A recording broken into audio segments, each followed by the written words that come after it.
ఒక మనిషికి ఒక యానిమల్ కి బేబీ పుడితే ఎలా ఉంటుందని మీరు అనుకుంటున్నారు?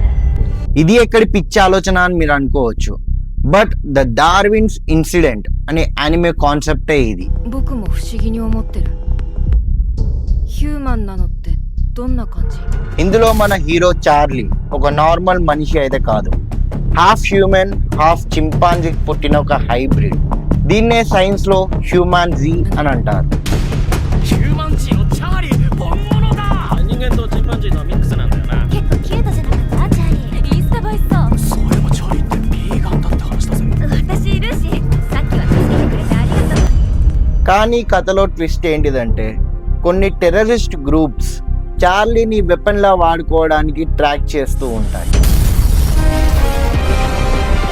この爆破テロは動物解放同盟 ALA による犯行と断定しました。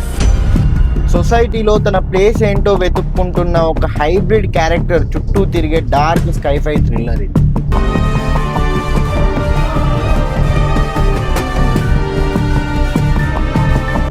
ఇంతకీ చార్లీ ఒక హ్యూమన్ లా బతకగలుగుతాడా లేదా ఒక యానిమల్ గానే మిగిలిపోతాడా?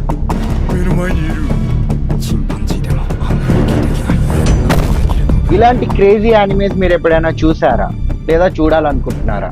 వెంటనే కామెంట్ చేసి చెప్పండి.